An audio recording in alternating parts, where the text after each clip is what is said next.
오늘 하나님께서 우리에게 주신 말씀 출애굽기 20장 14에서 17절까지 말씀 다 같이 합독하겠습니다. 출애굽기 20장 14절에서 17절까지 말씀 다 같이 합독하겠습니다. 시작. 간음하지 말라, 도둑질하지 말라, 내 이웃에 대하여 거짓 증거하지 말라, 내 이웃의 집을 탐내지 말라, 내 이웃의 아내나 그의 남종이나 그의 여종이나 그의 소나 그의 나귀나 무릇 내 이웃의 소유를 탐내지 말라. 아멘. 오늘 7계명부터 7, 8, 9, 10 4개의 계명을 다룰 건데요. 오늘 10계명 네 번째 10계명에서는 마지막 설교고요. 이웃을 사랑하라라는 주제로 하나님의 말씀 전하기 원합니다.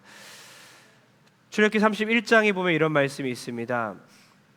출애굽기 31장 18절에 여호와께서 시내 산 위에서 모세에게 이르시기를 마치신 그때에 증거판 돌을 모세에게 주시니 이는 돌판이요 하나님이 친히 쓰신 것이더라. 증거판 2개의 돌판을 모세에게 주셨는데 돌에다가 쓰셨습니다. 하나님이 직접 쓰셨다고 적혀 있습니다. 돌에다가 새겼다는 거예요. 얼마나 중요한 것이면 돌에다 새겼고 또 하나님께서 직접 쓰셨을까. 이 10계명이야말로 하나님의 계명 중에 우리에게 주신 축복의 계명이고 이 계명을 꼭 지키는 여러분 됐으면 좋겠습니다. 제가 아까 그 사진 하나 안 보여드렸는데요. 책이 도서관에 비치되어 있습니다. 첫 번째 책은 평신도를 위한 쉬운 출애굽기 1권은 이미 있었는데요. 2권이 출애굽기 20장부터의 내용을 다룬 책입니다. 꼭 한번 읽어보시고요. 그리고 사도신경 10계명 주기도문을 한 번에 3개를 묶어서 하이델베르크 교리문답 해설서가 나와 있는데요. 도서관에 가면 읽을 수 있습니다. 출애굽기를 이해하는 데 많은 도움이 될 줄 믿습니다. 자, 하나님께서 돌판에 새겼다, 직접 쓰셨다, 이런 중요한 10계명을 여러분은 잘 지키고 계십니까? 마음판에 새기고 계십니까? 모세의 출생부터 시작하여 애굽의 10가지 재앙이 일어났고 출애굽했고 이제 홍해의 기적을 경험합니다. 그리고 시내산에 머물러서 하나님의 계명을 받고 있는 이스라엘 백성들을 보게 되는 거죠. 그럼 우리가 생각해 봅니다. 여러분, 홍해가 먼저입니까? 아니면 시내산 10계명이 먼저입니까? 뭐가 먼저 일어났죠? 홍해의 기적이 먼저 일어났죠. 다시 질문합니다. 출애굽을 먼저 했습니까? 아니면 10계명을 먼저 받았습니까? 출애굽을 먼저 했지요. 이러보건대 구원이 먼저다. 계명을 순종하는 것보다, 계명을 따르는 것보다 구원이 먼저라는 것이죠. 이스라엘 백성이 구원을 받은 후에 계명을 받았다는 겁니다. 그렇다면 우리도 마찬가지라는 거죠. 10계명을 지켜야 하는 이유가 뭘까? 10계명을 잘 지켜야 구원받는 것이 아니라 이미 우리는 구원받은 하나님의 아들과 딸이기 때문에 10계명을 잘 지켜야 된다는 겁니다.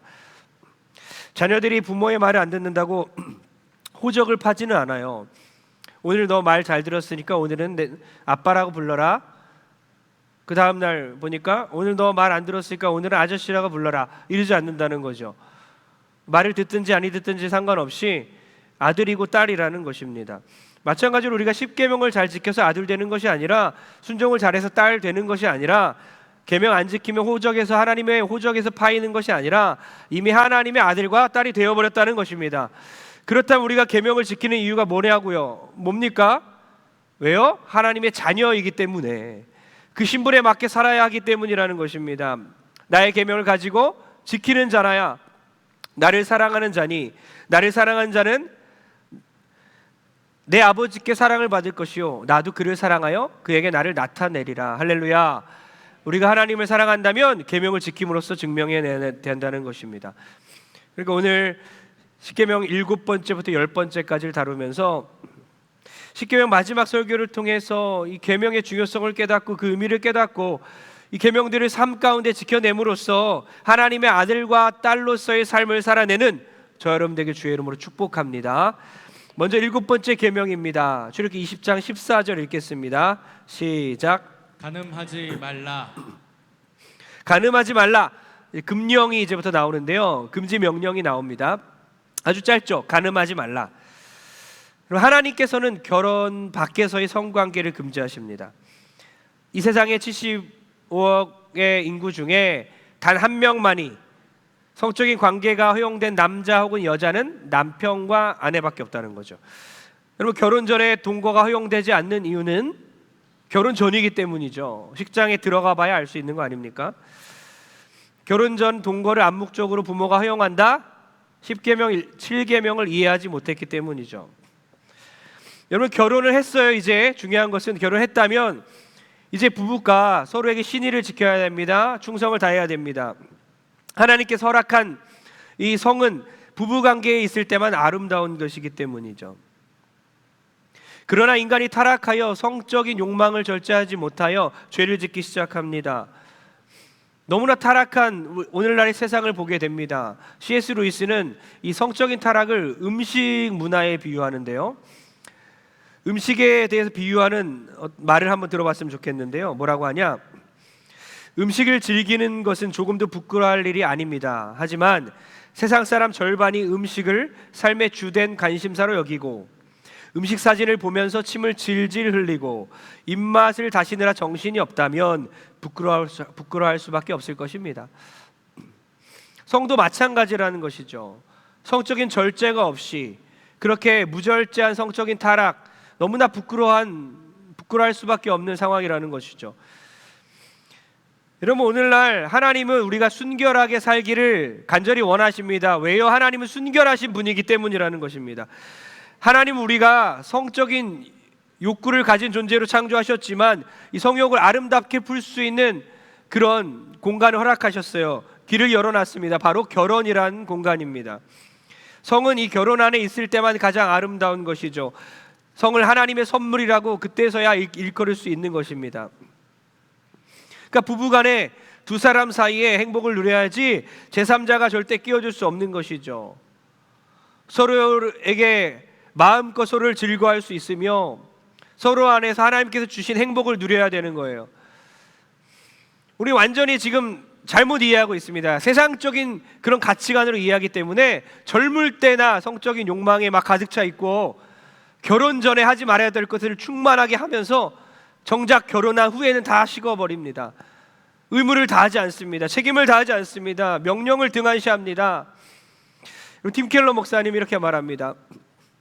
성이란 부부관계를 가장 강력하게 붙들어주는 언약 시멘트와 같다라고 말합니다. 서로를 즐거워하며 항상 사모해야 한다. 결혼을 귀하게 여기고 침소를 귀하게 여겨야 한다라는 것이죠.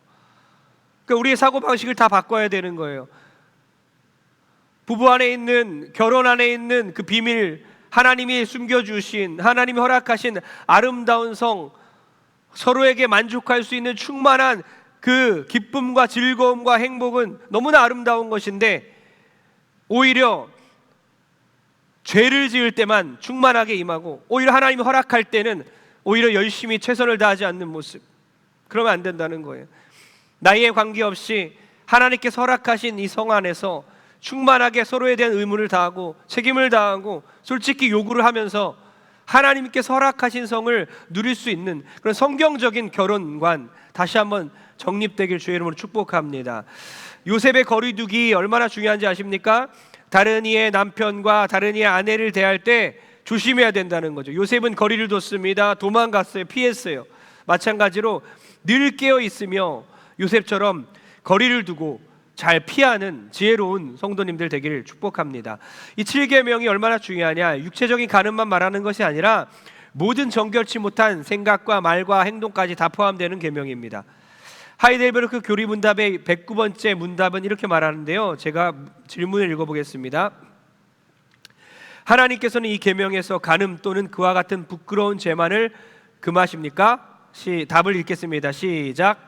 우리의 몸과 영혼이 성령의 전이기 때문에 우리가 우리 자신을 순결하고 거룩하게 지키는 것이 바로 하나님의 뜻입니다. 그러므로 하나님께서는 모든 음란한 행위, 몸짓, 말, 생각, 욕망과 우리를 음란에 빠지게 하는 것은 무엇이든지 다 금하십니다. 그러니까 간음을 저지르지 마라, 간통을 저지르지 마라, 이 문장만을 기억하는 것이 아니라 생각하는 것조차 간음이잖아요. 그에 해당하는 모든 말과 행동과 몸짓과 태도와 모든 것들이 다 포함이 되는 거예요. 모든 문화적인 양식들이 포함이 되는 거예요. 예를 들어 의복을 단정하게 입어라. 여름철인데요. 하이 실종 옷 입지 마라. 이렇게 대요리 문답에 자세하게 나와 있는데요. 야한 옷차림 입지 마라. 음담패설을 하지 마라. 불결한 상상하지 마라. 매춘하지 마라. 심지어 우리 젊은이들 결혼을 지나치게 미루지 마라. 7계명을 어기게 되니까. 부당한 이혼을 하거나 배우자를 버리지 마라. 음탕한 노래, 책, 춤을 추지 마라. 너무나 많은 계명들, 너무나 많은 디테일한 구체적인 사안들이 다 포함되어 있는 거예요.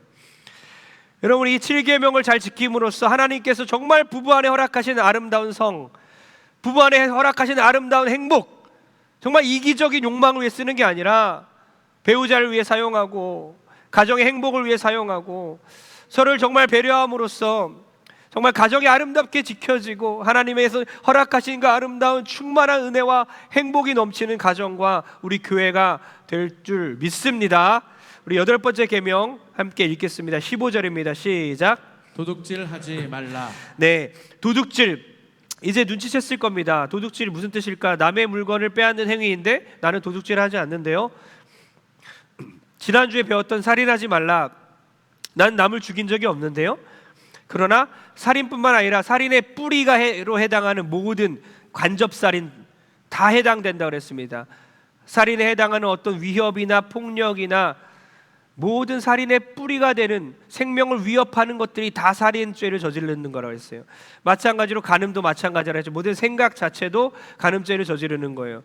그렇다면 8계명도 마찬가지입니다. 실제로 도둑질을 하는 것만 말하지 않는다는 것을 우리는 이쯤 눈치챘을 것입니다.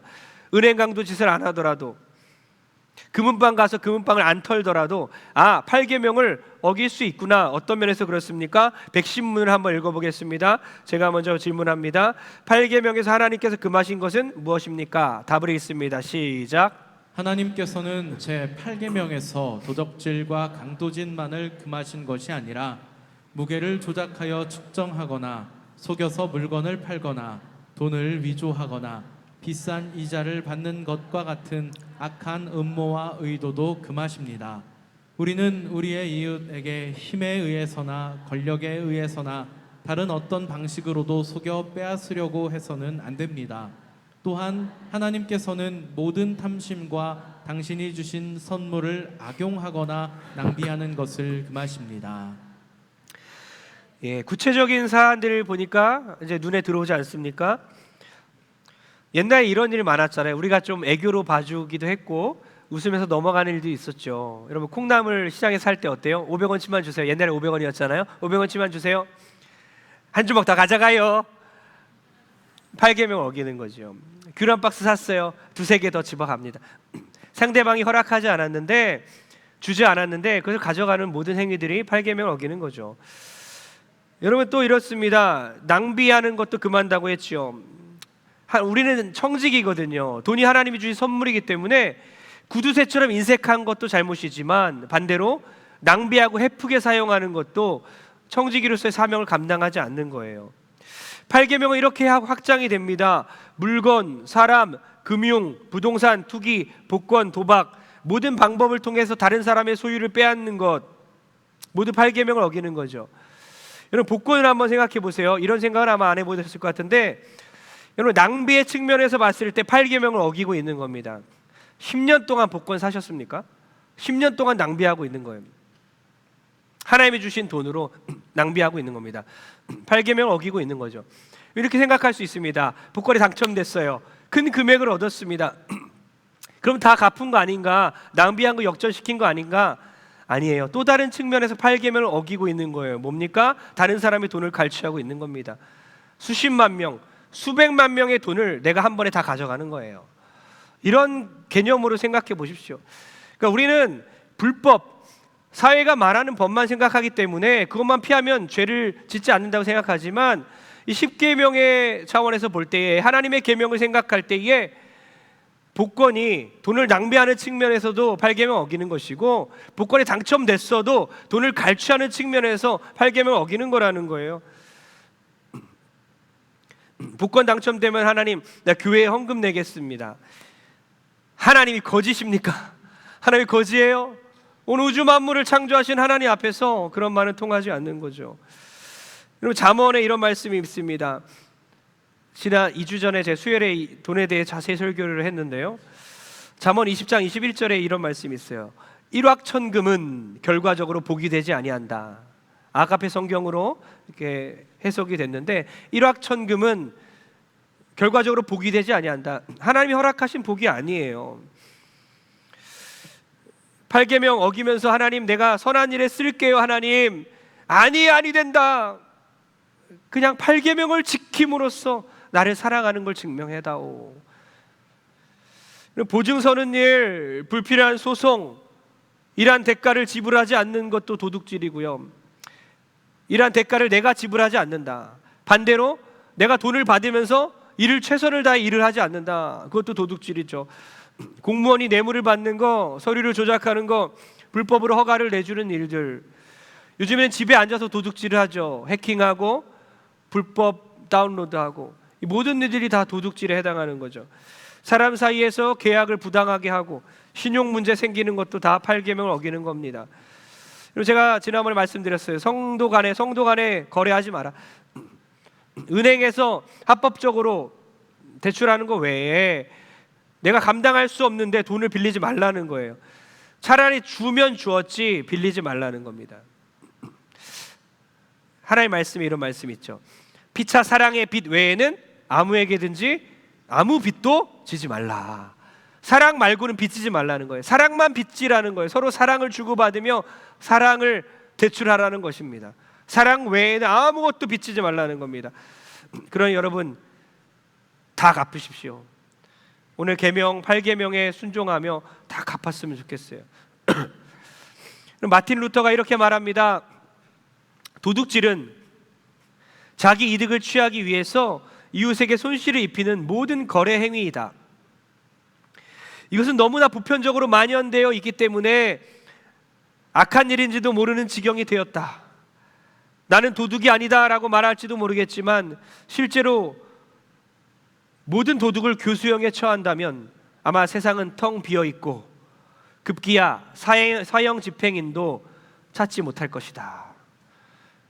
그러니까 모든 사람이 이 8계명에 다 걸렸다는 것입니다. 대부분 모든 사람들이 다 이 도둑질을 하면서 살고 있다는 겁니다. 여러분, 이웃의 약점을 이용해서 나의 재산을 늘리고 소득신고서 정직하게 신고하지 않고 거짓 광고 많이 하지요. 비포 애프터 하면서 완전 속이지 않습니까? 과장 광고하여 물건을 팔고, 다 이게 도둑질에 해당한다는 거예요.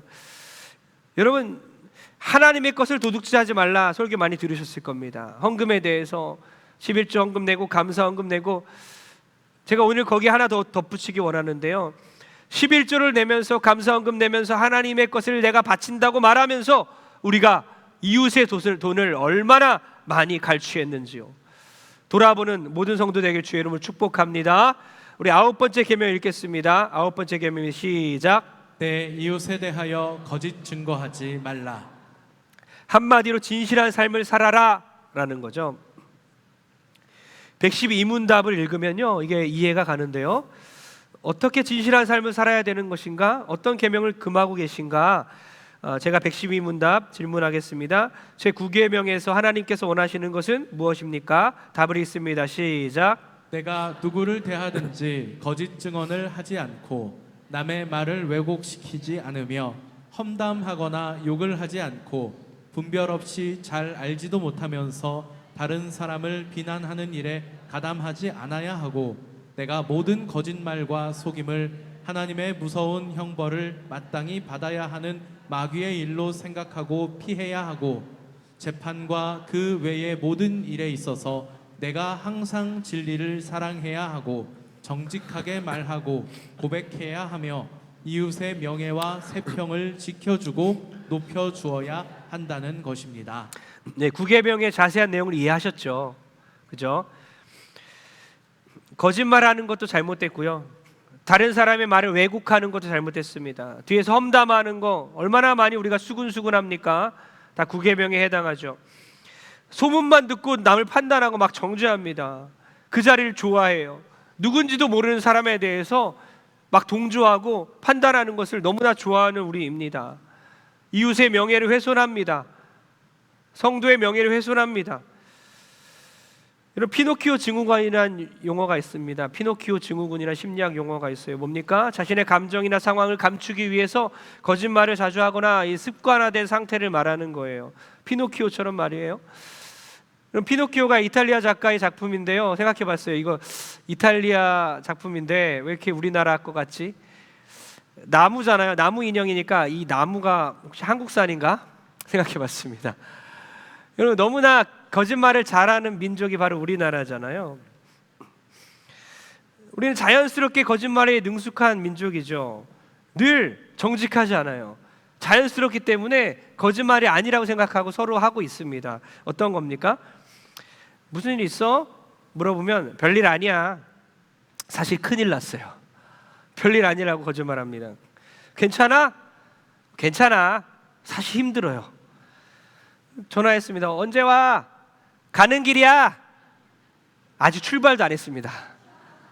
이제 일어났어요. 솔직히 말하면 용서해 줄게. 솔직히 말해봐. 솔직히 말하면 너 죽는다. 이런 거예요. 나 필요한 거 없어요. 그거 필요해. 이런 말이에요. 배 안 고파요. 밥 먹고 왔어요. 배고프단 말입니다. 나 하나도 안 힘들어요. 힘들어 죽겠어. 이런 말이에요. 여러분, 이렇게 자연스럽게 우리는 거짓말하면서 우리의 정체를 숨기며 살아가는 그런 민족이라는 거예요. 여러분, 1652년도에 네덜란드 사람 하멜이 이제 배가 난파되어서 조선 땅에 15년 동안 머물다가 고국에 돌아가서 쓴 책 이름이 뭡니까? 하멜 표류기죠. 거기에 이렇게 적혀 있어요. 조선 사람들은 도덕적 기준에 대해서는 내 것과 내 것에 대해 그렇게 엄격하지 않을 뿐만 아니라 거짓말하며 속임으로 신뢰할 수 없는 사람이라고 말해야 할 것이다. 조선 사람들은 누군가를 속였으면 그것에 대해 자랑스럽게 생각하고 부끄러워하지 않는다. 그러면서도 조선 사람들은 쉽게 속는다. 어떤 것을 가지고서도 우리는 조선 사람들을 속일 수 있었습니다. 한마디로 뭡니까? 잘 속고 잘 속이는 사람이라는 거예요. 조선 사람들은 잘 속이기도 하고 잘 속기도 한다는 거예요. 정말 제가 하기 싫은 비교이지만 책에 이런 기록이 있더라고요. 오래전에 1년 동안 일본과 우리나라를 비교했어요. 가까운 나라 일본과 우리나라를 비교했는데 뭘 비교했냐? 무고죄, 위증죄, 사기죄가 일어난 횟수를 비교했습니다. 여러분, 놀라지 마십시오. 이게 뭐 두세 배 차이가 아니라 무고죄, 우리나라가 일본의 1483배, 어마어마하게 무고죄가 일어난다는 거예요. 위증죄 671배, 사기죄 두세 배가 아니에요. 17배. 우리나라가 얼마나 이런 죄들을 짓고 사는가. 거짓말에 능숙한 민족이라는 거죠. 여러분, 한국 교회가 제일 반성해야 되는 부분이 바로 이 9계명이 아닌가 생각해 봅니다. 우리 교회도 43년 동안 교회가 성장해 왔지만 입술도 함께 성장해야 되는데 얼마나 많은 성도들이 이 9계명을 우리가 업신여기고 있습니까? 교회에서 상처받은 사람들의 대부분이 9계명 때문이죠. 누군가의 평판에 손상 주고 험담하고 독설을 퍼붓고 비난합니다. 의심합니다. 그리고 그것에 같이 동조합니다. 모여서 남 얘기를 그렇게 잘해요. 화장실에서 막 서로 남 얘기 같이 둘이서 하다가 그걸 듣고 시험 들어 교회를 떠났다는 소리 듣고 얼마나 마음이 아픈지요. 여러분, 얼마나 많은 글들이 여러분의 카톡방에 있습니까? 9계명을 다 어기는 것을 버젓이 지우지도 않고 있어요. 회개하지도 않고 있습니다. 그 카톡방에 있는 글들이 하나님 앞에서 카톡 왔어 이러면서 배달이 된다는 것을 기억했으면 좋겠어요. 여러분의 페이스북과 인스타의 글들이 하나님의 서재에서 그대로 읽혀지고 있다는 것을 기억했으면 좋겠습니다. 여러분, 댓글들 다 지우십시오. 다 살인행위에 해당하는 거예요. 다 9계명을 어기는 것입니다. 여러분, 이렇게 기도했으면 좋겠습니다. 하나님, 진실을 분별하는 눈과 귀를 우리에게 주소서. 하나님, 진실을 표현할 수 있는 입을 주소서. 하나님, 진실을 인정할 수 있는 마음을 주소서. 또한 우리가 이렇게 행동했으면 좋겠어요. 구체적으로 가족이나 친구들의 장점들을 하나하나 찾아내서 인정하는 훈련했으면 좋겠습니다. 얼마나 우리가 표현을 안 합니까? 알아도 인정 안 합니다. 더 깎아내리기 일쑤입니다. 가족의, 우리 성도들의, 친구들의 장점들을 찾아내서 인정하는 훈련하십시오. 헐뜯기, 뒷담화하는 그런 장소 가운데서 피해 다니십시오. 도망가십시오. 가만히 있는 것도 범죄에 참여하는 것이기 때문이에요. 다 그런 방에서 나오세요. 용기 있게 지혜롭게 말하십시오. 다른 얘기 합시다. 좋은 점도 많은 것 같은데요. 그 얘기 그만합시다. 믿음에 도움이 안 돼요. 덕이 안 됩니다. 아니, 우리 그 문제 놓고 함께 기도합시다. 이렇게 용기 있게 지혜롭게 말하는 성도 되길 주의 이름으로 축복합니다. 여러분, 우리가 지금 출애굽기를 나오고 있는데요, 놀라운 것은요, 출애굽기 1장에서부터 거짓말이 있어요. 깜짝 놀랐습니다. 1장을 찾아서 읽어보니까 1장에 거짓말이 들어가 있더라고요. 어떤 거짓말이죠? 그 당시에 이스라엘 백성들의 수가 많아지자 애굽의 왕 바로가 위협을 느낍니다. 그 수를 제한하기 위해서 아동학살을 계획하죠. 히브리 산파들에게 음흉한 살인 계획을 지시합니다. 그래서 히브리 여인들이 해산할 때쯤 가서 그 해산을 도울 때에 아들이거든 죽이고 딸이거든 살리라고 명령합니다. 그러나 산파들은 하나님을 두려워하는 사람이었죠. 왕의 명령을 어기고 남자아이들을 다 살립니다. 그리고 나서 바로에게 한 게 뭡니까? 거짓말을 합니다. 이 선의의 거짓말입니까? 새빨간 거짓말입니까? 뭐라고 거짓말합니까? 히브리 여인들은 애굽의 여인들과 달라서 강하다는 거죠. 그래서 산파들이 다가가기 전에 이미 아이를 낳아버립니다. 여러분 보십시오. 출애굽기에 자세히 읽어보면 1장에 보면요, 하나님이 그들에게 거짓말했기 때문에 축복했다는 거 하지 않습니다. 하나님 거짓말을 인정하는 분이 아니에요. 하나님을 경외하기 때문에 은혜를 주신 거예요. 어떤 경우에도 거짓말이 정당화될 수 없다는 겁니다. 그들의 죄의 연약함에도 불구하고, 그들의 구계명을 어긴 것에도 불구하고 하나님께서 복을 주셨고, 택함 받은 민족을 반드시 하나님께서 구원한다는 그런 은혜가 거기에 있는 것입니다. 그러니 여러분, 구계명 앞에서 선의의 거짓말이든 어떤 방식의 거짓말이든 존재하지 않는다는 것이죠. 여러분, 주님이 핏값으로 사신 이 교회, 동선교회에 대해서 여러분 비난하지 마시고요, 하나님이 세운 그 목회자들에 대해서, 그리고 거룩한 성도들, 우리 형제와 자매들에 대해서 나쁘게 혀를 사용하지 마시고요, 모여서 수군수군대고 그 얘기하고 모임이 끝난 후에 모임이 좋았다라고 말하고, 여러분 그럴 때 하나님의 관계가 다 막혀버립니다. 이제 모든 그 죄들을 다 회개하시고 하나님과의 관계가 회복되는 여러분 되길 주님으로 축복합니다. 마지막 10번째 계명입니다. 다 같이 읽겠습니다. 시작. 내 이웃의 집을 탐내지 말라. 내 이웃의 아내나 그의 남종이나 그의 여종이나 그의 소나 그의 낙이나 무릇 내 이웃의 소유를 탐내지 말라. 아멘. 탐심에 대해 다루고 있습니다. 좀 보십시오. 1계명과 닮았죠? 골로새서에 보면 탐심은 우상 숭배니라 했습니다. 1계명에도 우상 숭배를 금하고 있죠. 하나님 외에 다른 신을 섬기면 안 되죠. 그러니까 1계명과 10계명 사이에 8개의 계명이 감싸져 있다고 생각하면 됩니다. 첫 번째 계명과 10번째 탐심, 이 계명 안에 8가지의 계명이 둘러싸여 있는 거죠. 이 10번째 계명의 특징은 뭡니까? 내면의 문제를 다루고 있습니다. 더 무섭지요. 6, 7, 8, 9는 다 행동에 대한 죄인데, 겉으로 드러나는 죄들인데요, 10번째 죄는요, 계명은요, 내면에 보이지 않는 문제를 다루고 있는 거예요. 겉으로 드러나는 모든 행동들은 마음에서부터 드러난다는 것이죠. 시작된다는 것입니다. 그러니까 10번째 계명은 어떤 것입니까? 자신이 가진 것에 대해서 불만족하는 것을 금지하는 계명입니다. 이웃의 소유에 대해서 부러워하는 것을 금지하는 계명입니다. 자기의 소유에 대해서 슬퍼하는 것을 금지합니다. 이웃이 가진 어떤 것에라도 지나치게 마음이 막 흔들리고 동요되는 것을 다 금지하는 계명입니다. 그러니 6번째부터 계속되는 계명 앞에서 우리가 비틀거리다가 10번째 계명 앞에서 핵펀치를 맞고 쓰러질 수밖에 없는 것은 도망갈 수 없기 때문이에요. 이 계명 앞에 아무도 피할 수가 없기 때문입니다. 우리의 마음의 문제를 다루고 있기 때문이에요. 어떻게 하면 우리가 10번째 계명을 지킬 수 있을까? 여러분, 우리 크게 따라했으면 좋겠습니다. 자족하라. 다시 한번 따라합니다. 자족하라. 여러분, 탐심을 버리고 자족하십시오. 자족은 뭡니까? 현재 나의 상태에 완전히 만족하는 겁니다. 나의 현재 하나님께서 주신 상황이 베스트이다. 나의 모든 지금의 상황, 육체적인 모든 환경도, 내가 갖고 있는 소유도, 내가 가진 직업도, 모든 것이 다 베스트이다. 최상의 조건으로 하나님 나에게 허락하셨다. 그 하나님의 뜻을 믿는 거예요. 하나님께 그것을 감사하는 것입니다. 그것이 자족이라는 뜻입니다. 이미 주신 것이 얼마나 많습니까? 새도 끝이 없는 거예요. 우리 하나님께서 주신 것을 누리면서 살아도 우리의 인생을 다 살아내지 못합니다. 누리기에도 바쁜 인생이에요. 여러분, 우리 남은 인생을요, 하나님께서 주신 것을 감사하며 살아보십시오.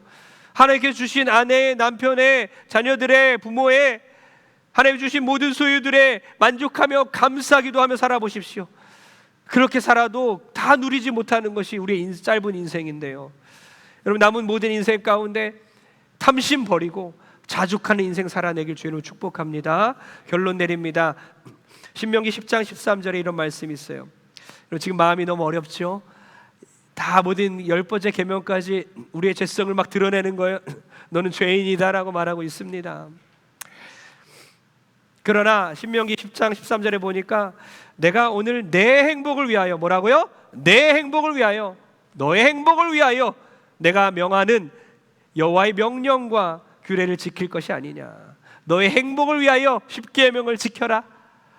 여러분, 우리가 이 십계명을 지켜나갈 때 진짜 복이 우리 가정에, 교회에 임할 줄 믿습니다. 또한 십자가는요, 두 가지 극단의 길이 있습니다. 제가 최근에 십자가를 다시 한번 묵상하면서 그치 십자가에는 두 가지 면이 있지. 우리는 먼저 항상 은혜만 생각해요. 무조건적인 사랑, 무조건적인 용서, 거부할 수 없는 은혜, 희생, 자비. 그러나 한 가지 면이 더 있죠. 뭡니까? 고통, 저주, 슬픔, 진노. 너무나 아픈 고통의 측면이 그 안에 있고, 그 고통의 길을 예수님께서 오롯이 그 길을 걸어가셨습니다. 여러분, 이제 우리의 차례 아닐까요? 십자가의 사랑을 받은 우리, 그 이면에는 고통의 길을 걸으신 예수님이 계시기에 우리가 십자가의 은혜에 감사하는 마음으로 이제는 우리는 죄와 싸우고 하나님의 계명을 지켜나가면서 이제 우리 차례다, 우리도 하나님을 사랑하자, 하나님 뜻대로 살아가자, 주님의 계명을 지키자, 그렇게 결단하면서 살아가는 우리 모든 성도 되길 주로 축복합니다.